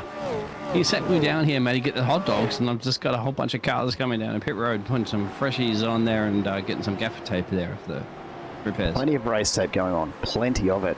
As Rankin now starting to really pressure Hunt. Crew. Yeah, hey, look, if it can save them, it's got to be good enough for us, doesn't it? Surely. As Rankin continues to pressure Hunt. Hunt maybe not expecting to have to push quite so hard, quite so early here, but Rankin throwing everything at it tonight. And Weisman following him through quite happily. Gary Buckland has found a whole other gear tonight, hanging in there in 4th quite comfortably, and really showing these guys what it means to be behind the wheel of a Gen 3 supercar. Let's go back and take a brief look as these guys come around for the end of only lap 2, would you believe. Let's see if we can catch the start of all that carnage and just try and pick up a little bit of what went on there. And I think this is where Dane Nostev's gone off track the second time, and have a look at it. Just absolutely everywhere. We might have to go back even further than that to catch the start of it, because it started a long way back before that. We go back to Logsdale, so here it is. A bit of that's what's put him off to the side there. So that's actually separate to everything that's happened behind him, and then the rest happening further on. Back in the field. This is the view watching Scott Perrins off the track there, just spears off, and honestly probably one of the lucky ones to avoid it all just by being out of the mix. Have a look at what he has to drive back through here though. Like just cars everywhere. It was pretty wild. It certainly wasn't the start that a lot of those guys would have hoped for, but they'll get back into it. They'll get their head down, and hopefully that red mist is cleared, and they can just put in some really good quality laps and maybe even salvage a result if they can get around here fast enough. Going to send all of our thoughts and prayers right now to 24 Sim Services providing race control tonight. If they thought they were going to get away with an easy one tonight with Brands Hatch, they were kidding themselves, because they're going to have all the work to do for probably the next 10 laps, no problems whatsoever. So we go underway, everyone's starting to settle down. We're into lap 4 now. And honestly, it feels like so much longer with everything that's happened.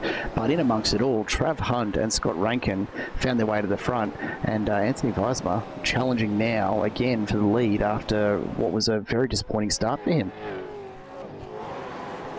It'll be interesting to see how he goes. Led the second race from lights to flag, but now that he's found himself in 3rd, does he have the pace to get past Scotty Rankin, who to be fair was incredibly quick in race 2.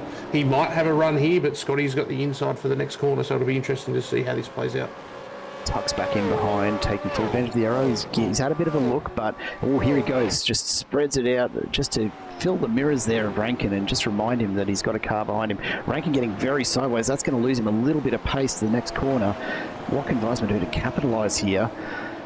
Rankin, look, he seems to be having just a bit of difficulty keeping that car in a straight line at the moment, so I don't know if he's cooked those tyres somewhere along the way or if he's just under that much pressure right now, but it's costing him time on every corner.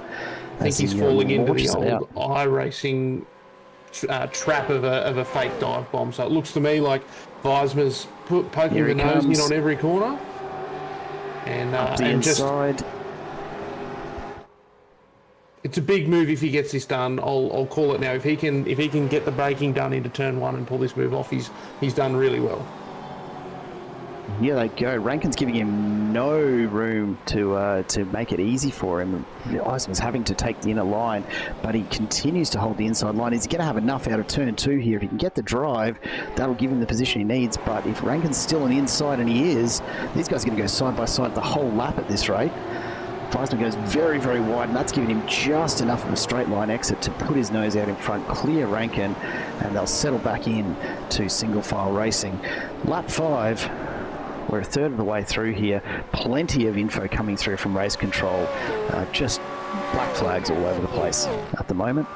So lots of drive-throughs going on. You'll see that down the bottom of the screen as people do catch up on penalties being issued from what was a, let's say, an eventful start to race number 3 here tonight.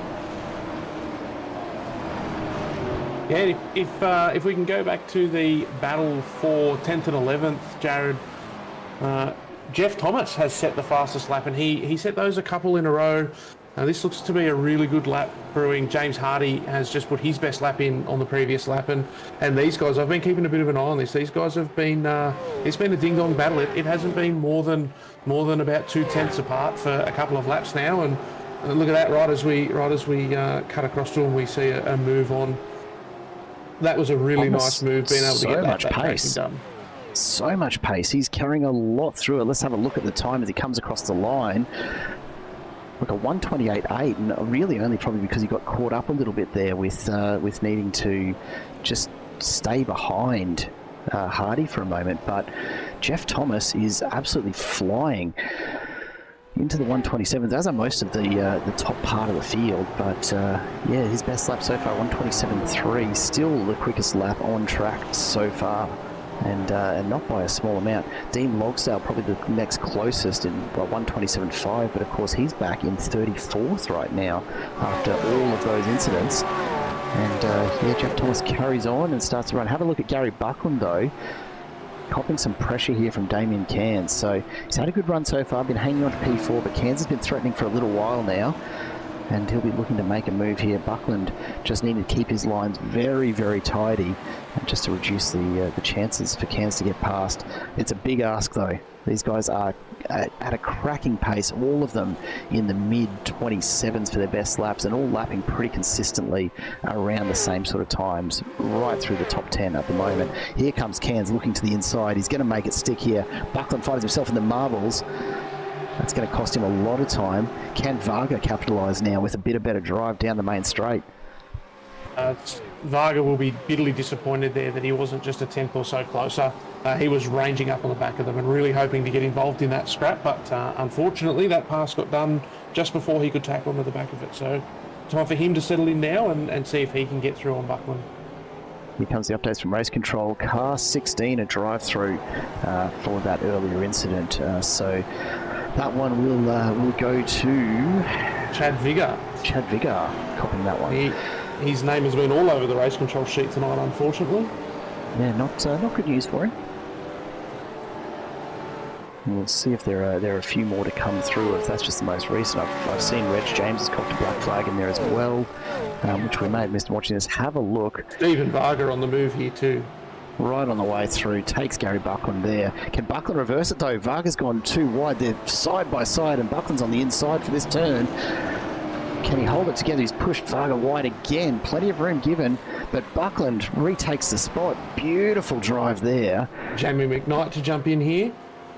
Oh, a bit of pressure. He's made contact there with Vargas. That's pushed him out onto the grass. I suspect they'll be onto race control about that one as well, keeping them busy.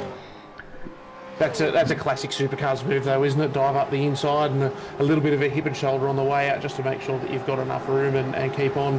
I hope that doesn't get penalised. That's the sort of racing that we really want to see. We want to see hard racing. We don't want to see people turned around or put in the fence, but we absolutely want to see these guys getting stuck into it and having a good fun race. Insult to injury. Reg James copping that drive through there, car number 38, and unfortunately already in pit lane and has been there for about 4 minutes getting some repairs done. So I don't think a drive through is going to bother him too much at this stage. He finds himself well out of contention for any real points tonight.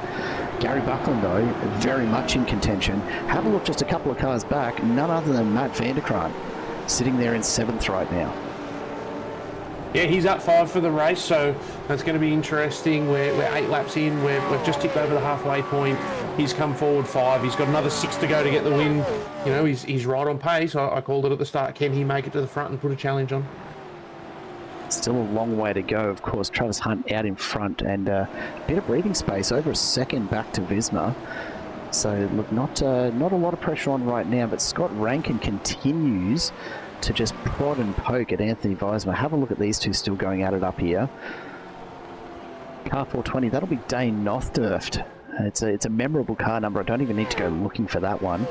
Copying the drive-through for the incident on lap 1.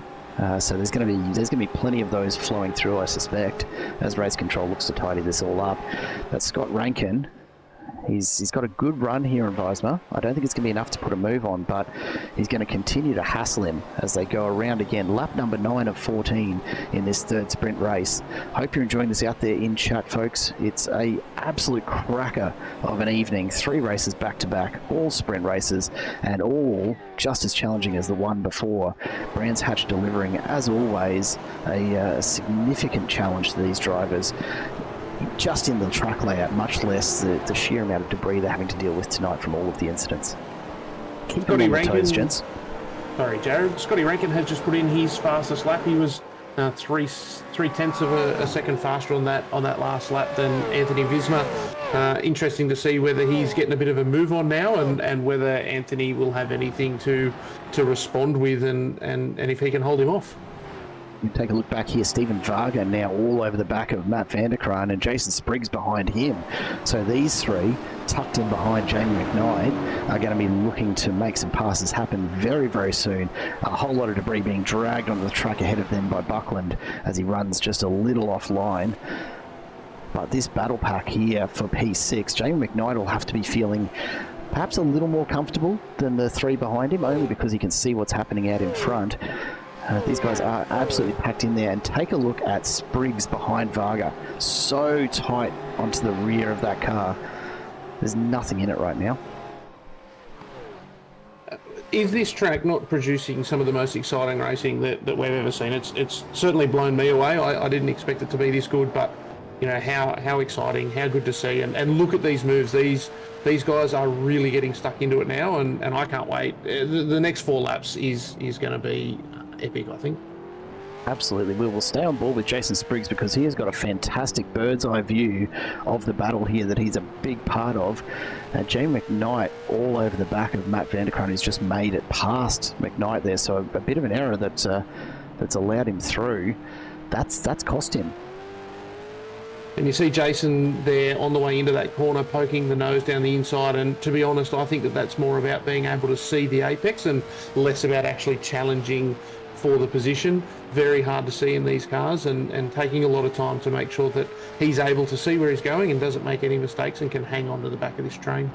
We saw James Hardy in the quantum entry just dropping off the back there. I suspect he's been given a slowdown. There's nothing else I can think of that would have caused him to have to slow it all the way down there. So iRacing delivering its penalty for what it must have seen as a corner cut there somewhere.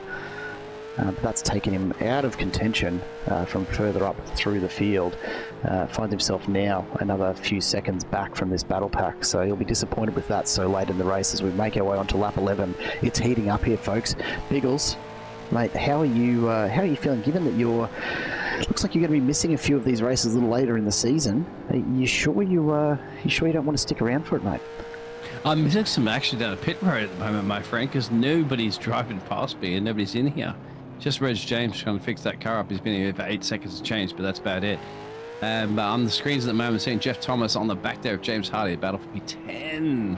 It's about the best. I would certainly miss it, absolutely, if I cannot be here. Any time I can, I would, because I want to see the James and Jeff, and that's not a law firm, battle it out here. Got to keep an eye on this because this is where all the action is. There's plenty going on. Actually, let's take a look. I just want to call this out. The front 3, Travis Hunt, he's off the pace a little. The tyres perhaps starting to just give up a little bit of pace now. as Anthony Visma and Scott Rankin have reeled him right in. And this battle for the podium, oh, big slide there from Travis Hunt, just dipped the tyre onto the grass. That's going to slow him down and now brings that interval even lower. Anthony Visma breathing down his neck and Scott Rankin doing the same in turn. The top three going at it. Let's keep an eye on this into turn one.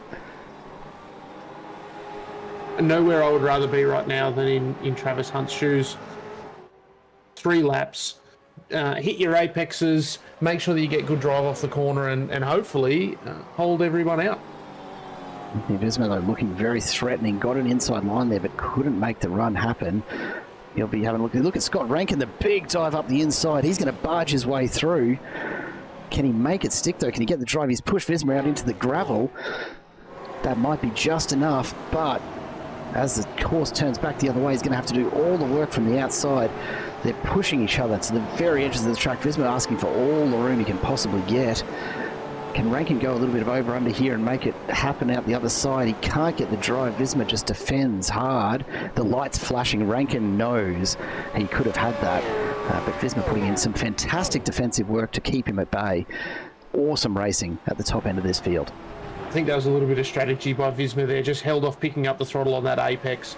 You saw Rankin get into the back of Visma and then flash the lights, and I think that was immediately Scotty Rankin saying, hey, what are you doing? Let's get on with racing. Don't worry about defending me. Let's make sure that we can get up the front and not let Travis get too far away. Rankin getting side by side again there with Visma, though. These guys are just at it through every corner, and all of a sudden Trav Hunt gets himself a second and a half almost of advantage over the next two. So you're absolutely on the money. This battle costing them both in the battle for P1. So make our way around again on to lap 13. Just 2 laps left in this epic third race. I can't look away. There's battles going on all over the place that I'd love to be bringing to you, and we'll try and make sure we cover them as well, because we've got further back. So we wait to see if Rankin does take a dive. He doesn't, so he's going to just tack in there. Maybe he'll save it for the last lap. But have a look at the battle just behind them. This is Matt Vanderkraan, just in behind Gary Buckland, who's managed to hold on to 5th at this stage. He's only given up the spot to Damien Cairns. A fantastic drive from Buckland in the Old Mate & Sons entry. And Vanderkraan just trying everything he can to latch onto the back, but having to keep an eye on Jamie McKnight behind him. You've got Varga and Spriggs just behind them as well. So these guys going at it for P8. The points are all on offer still. But guys, I just don't even know where to look at this point. It is a product of these cars. I was only talking to someone about it last night. The most exciting thing about driving these cars is the fact that it does not matter whether you are in first place or in 21st place, you will be racing someone. You just can't drive away. It's not like other types of cars that we see where large gaps appear. And for us as spectators and commentators, what a place to be. Nowhere I'd rather be than up here in the commentary booth at the moment, because, to be honest, you get lost in your own race when you're out there. A lot of these guys would have no idea at the excitement that we've got to see tonight. Oh, it's been fantastic racing. We're trying to catch everything as it happens. Jim Caperonis now threatening a little further back as well. He's all over the back of Peter Baxter, so he's looking to pick up an extra spot. As we get onto the last lap, it's Visma and Rankin. Let's go back up the front and keep our eye on this, because this will be Rankin's last chance to lift from P3 to P2. Visma's last gasp at defensive efforts here. Can he hang on to position 2 for the last of these laps around Brands Hatch? All the work to do, though, for Scotty Rankin in 3rd place. I think we'll continue to see Scotty show the nose and just hope that Visma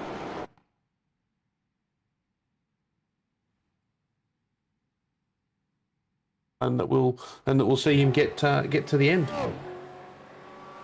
Just a little hitch there in the network coverage, but I think we're back. My apologies, folks. We're going to have to figure out what's going on there, but we are back and just about getting through the last of this race. Just the last few corners to go. Scott Rankin still looking for a way through, just cannot find it at the moment. No, look, it's a leader's game, and only one corner left to go for Visma. He should be fine. He'll get the car where it needs to be, and we'll see these guys cross the line in this order. Fantastic result for Travis Hunt, and of course I'm sure that when we talk to him after this that he's going to be so grateful for the fight that Anthony Visma and Scotty Rankin had, which ultimately let him get away to an almost second gap at the end. Big smoky sideways finish from Trav Hunt. He knows he had to work hard for that one all the way through as Scott Rankin pulls up alongside to congratulate him. What a drive from Trav Hunt, just controlling it from the front, and yeah, huge amount of work to keep it where it was in amongst all of that. But an awesome win in race 3 for Travis Hunt. We wait for the rest of the drivers to make their way across the line. Plenty of battles still going on back through the field. Let's take a look. Rob Baxter here looks to make the move. He might actually pick up the last spot he can here. He's come through. Can he hold them off? Oh, it looks like he's just been outrun by Hayes there. 600ths of a second, just shy of 700ths of a second. Still held off Nick Heusler, but what a finish further back in the pack there. Joseph Granshaw coming across just barely behind Baldock as well. Only 900ths in that. But we go back to the front. Travis Hunt, as always, celebrates in style. What a time to take a breath. I'm blown away. What a result! What a drive! I absolutely so much credit to Trav Hunt there for that drive. 14 laps with 2 very fast guys behind you, and holding them off like he did. I think that is a fantastic drive, and he deserves all the credit that he's going to get. Not to mention, gentlemen, he's held off Anthony on this one, who's been one of the flying horses through Brands Hatch. He had 2 finishes of 2s, and 2 plus 2 equals 1. As he finally gets the last race with a P1 there for the old Travstar. Gets it done. And it was my pick. I knew Travis was going to get it, mate. He was solid through the last season, and he was picking up the pace towards the end there, battling it out, of course, with the Maddie Vanderkran, the champ, and all that sort of stuff. These P2s and P3s have been frustrating last season. P1s is all I think Travis Hunt wants. Yeah, look, absolutely. And speaking of, as we're joined in the broadcast booth by Travis Hunt. Trav Hunt, it's been a little while since we last spoke to you, mate. Great to have you back with us. Thanks for reminding me, mate. No. It's about bloody time, mate. That's what I was just saying. You're going to get back up here. P2's a little time now, P1. What's going on, Travis? Yeah, I wasn't happy about it. Oh, mate, I just got lucky there in that last race. That was big thanks to Scotty Rankin. Oh, look, a huge effort to hold everybody off there in that last race, and mate, well earned a win there. How did it feel having to hold off the likes of Visma and Rankin for so long? Because they were battling it out, and that certainly pulled them back away from you for a little while, but straight back on you, weren't they? Oh, that's it. As soon as Visma got clear, he was just way too quick. He was at least half a second faster than me. So he was just, I could see him coming. I thought, nah, just in slowly, out quick. Just try to do that. But I knew he was going to put a dive on. But yeah, that's all I could do. Look, huge effort, mate, and some good points for you in the championship. A great way to finish off a spectacular night of racing. Well done. That's the first win so far this season, and hopefully not the last time we get to talk to you across the rest of season 3 here in the Gen 3s. How have you been finding the new cars? Oh, mate, I love them. The sound, the feel, the way the boys put the setups together is ridiculously good. Yeah, it makes the car handle so much better. But yeah, I'm loving them. They're really, really good. All right, Trevor, are you already out there getting the shelves up there for the trophies, mate? Because I think you got this championship done and dusted, mate. Oh, look, I'd like to say that. Just don't tell Matty that one, right? Yeah. Oh, Anthony tonight, man. Anthony's machine. Mate. Yeah, you might have to look in your review mirrors at him, mate. He's coming thick and fast. Yeah, keep an eye out for him this season. I guarantee he'll be up the top. Certainly showing us so far. Trav Hunt, we'll let you go and celebrate. Thanks, boys. I appreciate it, mate. Well done. Awesome. Thanks. Cheers, guys. Travis Hunt, the winner there in race number 3. Always a pleasure, my friend. We'll leave you to it as we welcome to the booth. I believe we've got Anthony Weismar with us. Anthony, you with us there? Yeah, guys. How are you? Mate, welcome back once again. Anthony, you're so quick, we'll have to slow down a little bit so you can catch up. Because what is with this pace tonight, mate? Wow.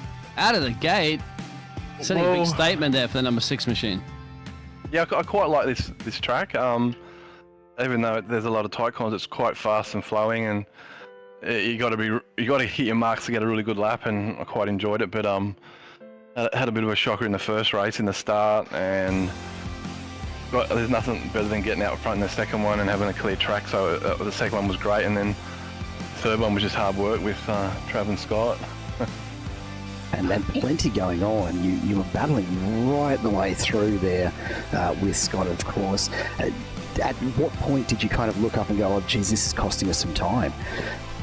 Well, I Trav had a little bit of a gap when I got to second, and I thought, I'll see how I go when I get to Trav if I can pull him back. And I sort of got there and looked in my rearview mirror, and I thought Scott was back a little bit, and then all of a sudden he must have done a really couple of good fast laps, and he was right on us. And when I sort of had to start defending a bit with Scott in the background, I knew Trav would have been just cheering, and he sort of drove off and got a little bit of a gap, so I couldn't keep the pressure on him. But really good racing, really hard, and it was a good day.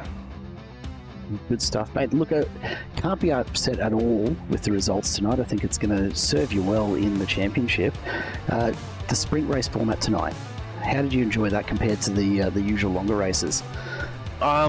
Look, tonight around here, it's really hard work. Plus, 14 laps isn't that long, so it's just you're just going as hard as you can for the whole 14 laps, and like there's a lot of fast guys in here. Matt was unlucky tonight. We got together in the first turn of the first race, so I haven't looked at any of the incidents yet, so it wasn't what I wanted, but I'll talk to him about it later. But all through the field, good racing. All the Accelerate guys done well tonight. As I said, really good competition here in this series, and look forward to next week. Do you like about Anthony? Like, I mean, because this is like 3 stage breaks in a NASCAR series, on an oval. So, re-rack and restack them so quickly because, 14 laps is not a lot of time, even around Brands Hatch and stuff. But do you like that format? Because, go and throw a safety car in the spanner there, you can split it up. That's the last thing I wanted, a safety car, to be honest, but I got away with it. But yeah, it's really good how the series goes. It's not all longer hour-and-a-half races. It's a mixture of everything. Like different guys suit different aspects of longer races or shorter races. So I think it's a really good mixture, and whoever comes out on top will deserve it at the end of the season. So you're quick out the gate, mate, but when it comes to one of those horse races, we have to do like 2 or 3 laps. No, I'm only kidding. You're good to go, mate. Josh, you got any questions, of course, there for Anthony, mate? Because I feel like Josh is a race driver. He knows what he's talking about. Josh? I don't know that I'm anything compared to these guys, but I guess, Anthony, I'm interested to know how nervous were you at the end of race 1 there? I think it was Scotty Rankin that you tangled with, and was there any worries about copping a penalty and ended up down the back for race 2? Because it was certainly from where I sat, I was nervous for you that you weren't going to get that nice, good P3 start for race 2. Oh, look, this track's really, really hard to overtake on. And I thought I had overlap, and I haven't really watched it or anything like that yet, but I just thought it was just hard racing, and that's the last thing I really wanted to do, get into anyone. And if it's my mistake, I'll wear it, but I'll have to have a look at it and see what happens. Yeah, I think that's a fair way to look at it, mate. I share the same thing. It's nothing worse than getting into someone, especially on the last lap. But congratulations to that, mate. I think particularly race 2, you drove an absolutely spectacular race, and I thoroughly enjoyed watching you defend in race 3. You put on a bit of a masterclass there. That was good. As I said, there's a lot of fast guys in here. It's going to be a long season, so I look forward to it. Good stuff, Anthony. Thanks for joining us once again in the broadcast booth, and looking forward to chatting to you again in future rounds. Fantastic P2 to finish tonight for you. Go and celebrate. Thanks very much. All right, and of course, the last of the top 3 able to join us now. We welcome back to the booth Scott Rankin. Yeah, but that Vespa guy, he was just oh no. Scotty Rankin, mate, good to have you back. Good to have you back, and good to see you racing with us more regularly this season after your wildcard appearance last time around. I'll tell you what, that's a pretty full-on set of sprint races tonight, wasn't it? Yeah, gee whiz, wow, that's just, there was so much learning in that, I think, was the biggest thing. Like, you go back to the practice session and I was 18th or something, so there was absolutely no pace there, and then A couple of boys I was sitting in the race chat with, they just sort of said, keep an eye on that. I reckon there's a fair few guys here that have run the fuel down and then come in for fresh tyres, so their times weren't representative. So it looks like probably that was the case. Not happy with the qualifying lap, to be perfectly honest. I reckon I could have been 4 or 5 spots further up, but then again, that's where all the action was all the way back in race 1. So, maybe it worked out for the best. And huge action right throughout all of these races.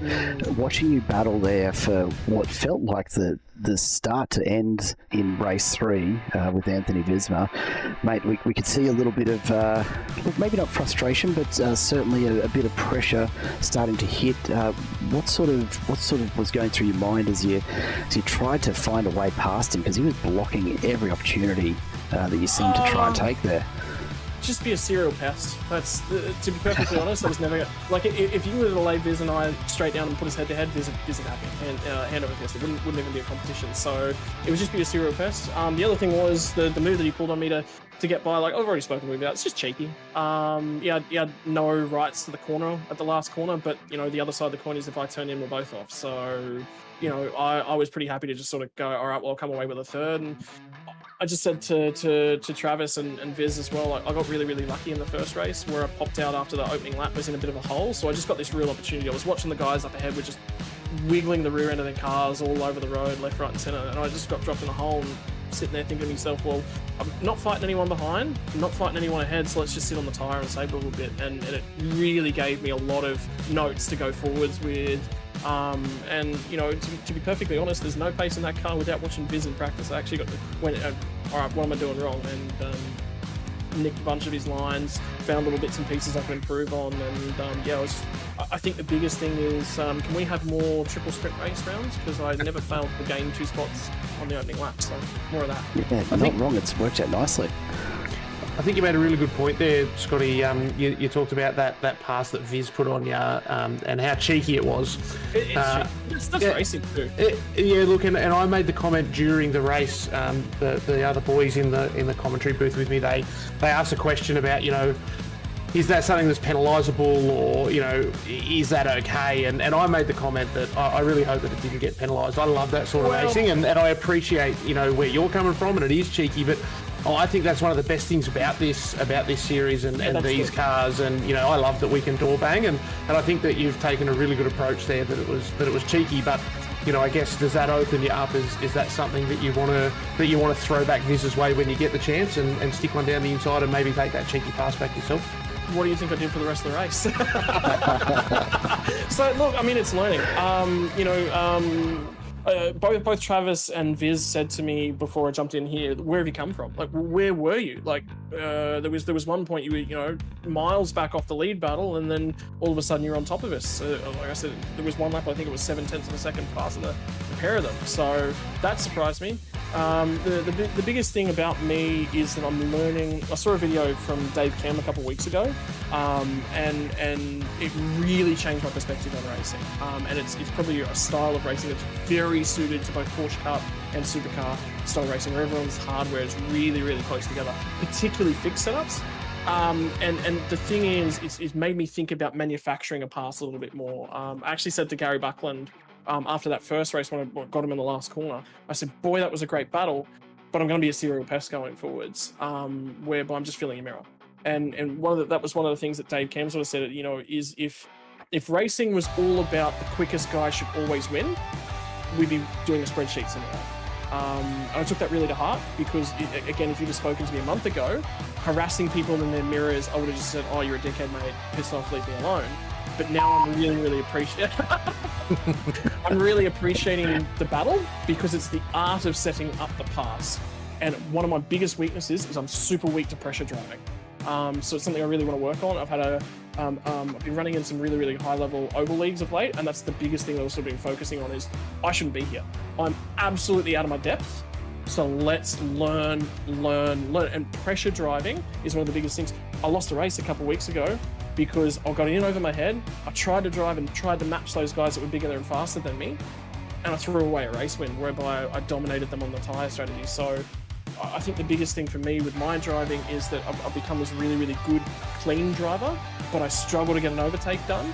and now I'm trying to really think about the way that I'm positioning the car, what I'm doing, and ultimately, just from 1-2 weeks worth of working on that over the Christmas holidays, tonight it's gained me, I reckon, 5 spots tonight across the 3 races where overtakes I've gotten, is just learning that different style of driving. So it's something new to me. It's something I'm going to keep working on. You're going to see me end up in the back of someone at some point whilst I'm learning it. So whoever that ends up being, apologies to in advance. But it's racing. You know, the style that I go out there and try and appreciate is I want to learn something every time I'm on the track. And probably over the last 12 months, I stopped learning things every time I was driving. So that's a big one. Mate, I'll give you absolutely the credit there that you know, it's exciting to listen to someone talk about the things that they're learning, but it's also exciting to listen to someone who wants to, you know, manufacture passes, and it's not just pull up beside someone or behind someone and flash your lights and expect to get past. So I'm excited to watch this for the rest of the series, and I think that, you know, that's a great explanation for the people at home that are listening. One of my most favourite things about driving these cars is that ability to annoy people in the mirrors and make people think that you're going to make a lunge and force them into the mistake. You know, I think that most of us here watch real life motorsports, and it's one of the things that the commentators talk about in the real world too is you know, intimidating and making those unforced errors. And you know, it's such an exciting type of car. So I wish you all the very best of luck. As you said, you'll end up in the back of someone, and we'll enjoy it when it happens. I've taken notes. Keep an eye out for that. Absolutely. But I think that you have put on an absolute display tonight, and I, for one, thoroughly enjoyed watching you go. Well, you got the Josh's thumbs up, buddy. Yeah, there you go. Absolutely. So it's better than Rotten Tomatoes. Thank you very much, boys. I'm retiring from motorsport. I got the Joshy thumbs up. We've achieved everything we set out to achieve. That's all you could ask for around Brands Hatch. Scott Rankin, a fantastic drive, mate. Always a pleasure to chat to you. Congrats on I hate P3. this racetrack, boys. I absolutely hate this place, and I love it. All right, come. Yeah, it's all right, mate. Just door bang everybody. That's what I mean. No, GG's Scotty, you got the job done well as Labor. And what a great recap on motor racing, because it is very, very difficult. And it's good to hear from a driver their perspective, and the effort you put into and the practice you put into pays off at the end of the day. Just don't door too many people at the end of the season. We'll see, mate. We'll see. Tune in for more. Did you guys say I put practice in? That was. Can we cut that out? Can we edit We that? made no such editing live, mate. Yeah. no such intimations around that, and anything Jared that works on sounded like it was a dream. live, mate. No editing, no commercials, no nothing, mate. It is raw and real here, all right, Jared? That's how we do things. Big shout out to you boys and everyone tonight. So thank you very much for putting it on as well. I really, really appreciate you. A big shout out to the driving community as well. It's careful with that as well, mate. I got you on the beeper next time. Yeah. Okay. Can I get? Don't maybe come back there, mate. I will fly down to wherever you are in Australia. Okay? I got my private jet here, provided by the Alliance Sim Racing. It's already there. We'll jump on there. Right, we're on. There you go. I'll go go-kart track racing with you any day, mate. We'll go for a lap to lap. Always a pleasure, mate. We'll let you get on with your evening. Thanks again for dropping by to chat to us, and well done on all of your results this evening, but particularly race 3. An absolute pleasure to watch, mate. I'm sure we'll be chatting again soon. Yeah, thanks, boys. Scott Rankin there, P3 in race number 3, but featured throughout. Gents, I reckon it's tough to pick a driver of the day out of all of that, but it's got to go, I reckon, for me, it's got to go to Anthony Visma just for the sheer determination through all 3 races to end up with some fantastic results. What about you? I'm going to go Trav Hunt. 2 seconds and a first. That should be the round win for him if my math is correct. And I think that it was a fantastic display from someone that maybe isn't up the front as frequently as some of the other big names. I'll have to back out that one, mate. Yeah, I mean Anthony was a charger and then again, I'd have to say consistency. Give it to Travi, but for driving recovery, give it to Anthony. So a split on that one. But there you go. Both those drivers. Always a little on the fence, but you know what? Yeah, I'll take mate. it from you know, you tonight, got to be on the Nichols. fence That's every not once in a bad. while, don't you? You know, I'm a Queenslander. You know, I mean, cane toads are invading our great state. But there it is. I mean, Travi, mate. Travi. At the end of the day, mate. 2 2s equals 1, right? So got the job done. If I can take the opportunity to call out a couple of other drivers too. So Yeah. Andrew Hoffman in P16 up 17 spots in that last race. Michael Schroeder in P17 up 18 spots, so they absolutely carved through the field together.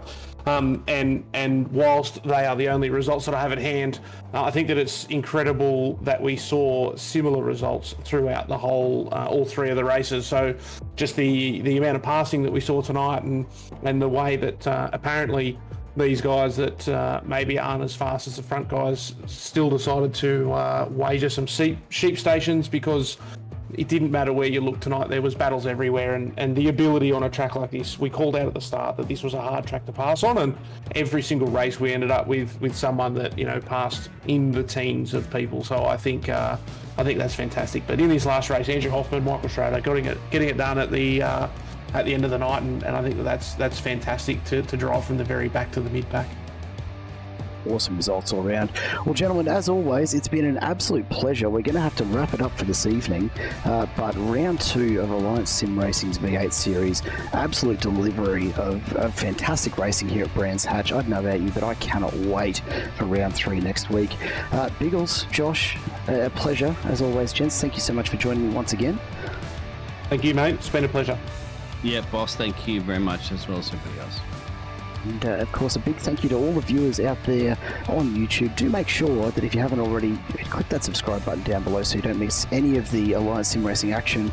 And of course, all of us here at Simple Racing Broadcast hope that you do make the effort to pop across to our channel and check out some of the other fantastic Gen 3 supercar action, because there are a couple of other leagues going on with racing just as intense and just as exciting as we've seen here tonight. So don't miss a single moment of it here over the next, 8 to 10 weeks. Before these seasons round out. Plenty of racing still to come. I hope you'll come back and join us, but in the meantime, do stay safe, look after each other, and we'll see you again very, very soon. Goodbye for now.